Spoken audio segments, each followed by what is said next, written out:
inevitably your friends are going to choose sides, and there'll be a natural falling out of your friendship circles when you get divorced. But there's another thing that happens, which is called the Great Trashening, and this is this is when there's a lot of smack talk and trash talk that starts to circulate. Excuse me, my lighting system, which is my car light, I'll just tell you, has given up on me. There you go, it's back on. And what you can't see is there's a cell phone mounted on the sun visor, which is also doing the Lord's work and keeping the lighting going. So the Great Trashening is when there's suddenly a bunch of rumors that start circulating about you, and it can be really difficult to walk around in society knowing that there's all this stuff being said about you. There's so many ways to deal with this, but the worst way to deal with or to respond to being attacked on different channels is really not to respond. By your response gives those attacks relevance and gives them a reason to continue. So if for me, I made a decision on my at the time of my second divorce to unplug from social media, to switch off my profiles and just to kind of disconnect. I was very active on Twitter at the time before it became X, and pretty active on Facebook and less so on Instagram. And what I found was they were just points at which I could be vulnerable to seeing stuff that was being said about me, to possibly being attacked, and I just didn't want any part of it. I didn't want to open myself up to being dragged and having an attack leveled at me. So I decided to close my socials. There was obviously a huge implication to this. Twitter, especially for me, was a great way to engage with my professional network and also to learn about stuff. I use Twitter as my first source of information for all the things I'm interested in, which is like crypto, blockchain, AI, all the tech stuff happens on Twitter. But I had to close it because I didn't want that toxicity in my life, and I didn't want the risk of being attacked. So the Great Trashening is this event where, or this flood of the rumor mill kicking off, and things being said about you that you may not actively seek out, but will arrive on your doorstep through screenshots that friends send you, saying, "Oh my gosh, did you see what so and so said about you?" Or they're posting something, and I'm 90% sure this is about you.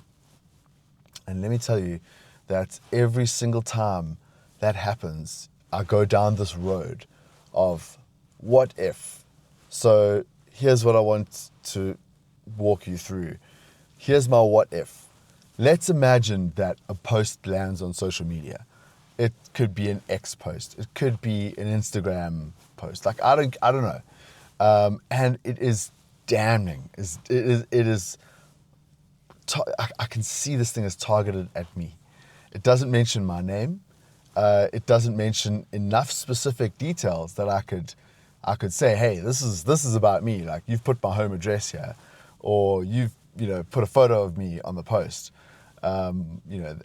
of this horrendous thing that you're accusing me of. So there's not enough detail for it to be 100% attributed to me or to be talking, but I am still sitting there looking at it going, like, I know this is about me, all right? So let's go down a road. Imagine if I then jumped online and responded to it, and I said, hey, that's wrong. Like, this is wrong, that's wrong.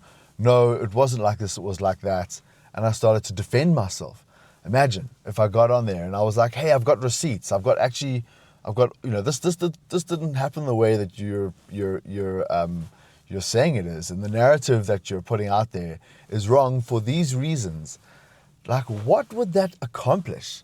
So the first thing it would accomplish was that, yes, it would give my side of the story, and then let's adjudicate that. So my side of the story is now out there. Let's present it and have it decided upon to see where the truth lands. Well, who does that? That's the court of public opinion. Which court is that? Like, who cares about that court? And what place do they hold in deciding what's true or not in your life, especially for such a personal matter? So the court of public opinion is what you're really fighting for, whose approval, I guess, I was, like wrestling with. Was I needed the court, like I would need the court of public opinion to side with me, or at least see my side of the story, to square off against this attack, right? But the court of public opinion is fickle, and it doesn't consider all the facts, and it is more partial to emotive, high drama situations, especially on online platforms. That's where it thrives.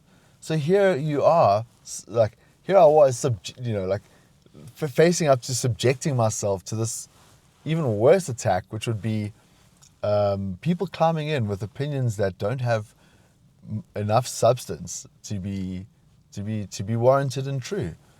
So something I like to think about when there's two analogies that help me reckon with this with the trashening, and help me understand how little significance it has in my life, right? Because it really doesn't. Like, it is an insignificant,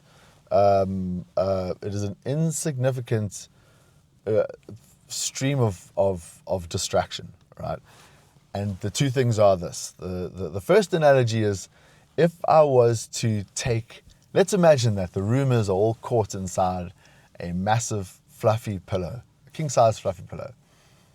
And all the rumors are caught inside there. And the person who wants to spread the rumors cuts the pillow open. They shred it open, and they take it and they shake it out, right? They shake it out, and it's all of the feathers fall out of the pillow. They swirl up in the wind, and they just drop everywhere. I mean, you're standing in a big cloud of little feathers that have come out of this pillow. And those are each one of those is a rumor. Okay, each one of those is a story. Each one of those is an anecdote. Each one of those is a little attack or a little nuance or a little suggestion, but all aimed at you. Now, what would you do? Are you going to run after every single feather and pick it up? How long will that take you? And will you get every one? And the answer is no, you won't. You won't. You won't pick up every single one. So then I would say to you that the actual value of all of those things that have now fallen out is as much as a feather, right? They really are worthless. They really are worth nothing, because people aren't unaware that every situation has two sides, or three sides, I guess, like your side, my side, and the truth. So they're not clueless to the fact that there's never just one side of a story, and by that very statement, you don't need to actually feel obligated to come out with your side. Your story is your story, and it's yours to tell, or yours to keep, or yours to learn from, or yours to share with those you think would benefit. And I treat my story the same way. I treat my story as a gift that I can use to help and provide insight to other people. And I think that's a good thing. There should be some good that comes out of this.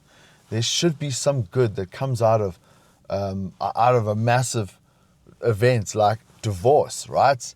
There's got to be some good that comes out of it. And why can't it be sharing of info? Why can't it be helping others who are going through the process and struggling and looking for validation, that they're not in crazy land, right? Because I felt like that for a very long time, that it was just me, that all this, it just felt like I was it was just me trying to struggle through this journey, and I really hated having to explain and try. It felt I felt like I was whenever I talked to people, I would feel like I was burdening them with the struggle that I was having, but it really was a struggle, and I felt like it was completely and wholly my own to shoulder and burden, and I don't think that's necessarily true.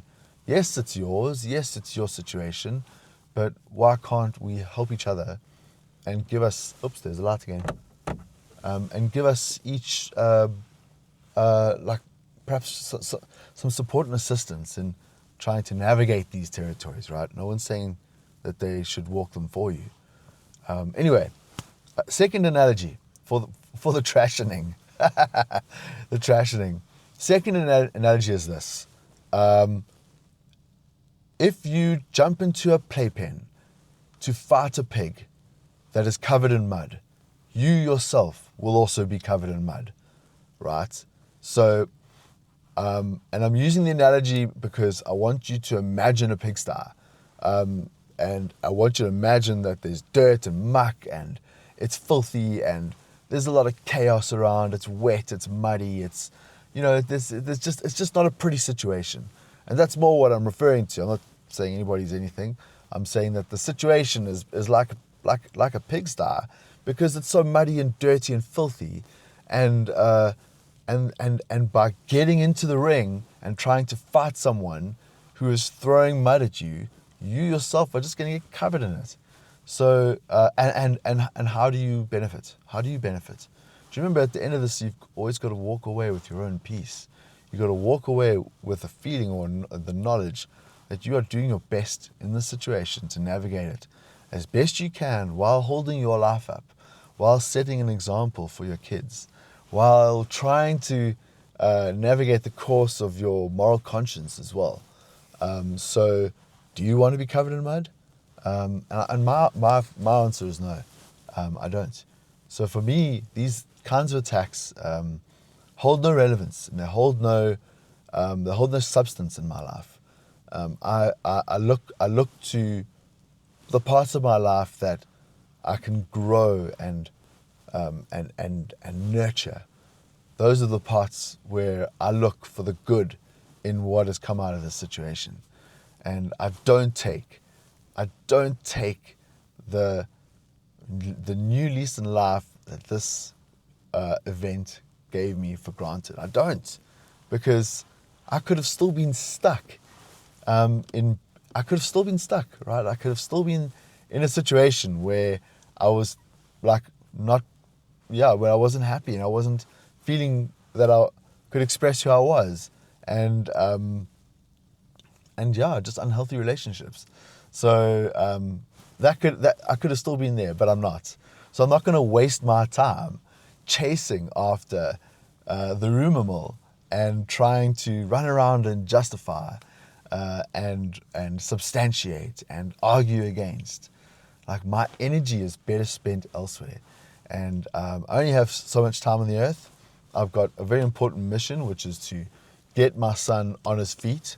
That is my sole and 100% only mission in life, and all that I live for is to get him into a place where he can launch off and be his own person and do his own thing.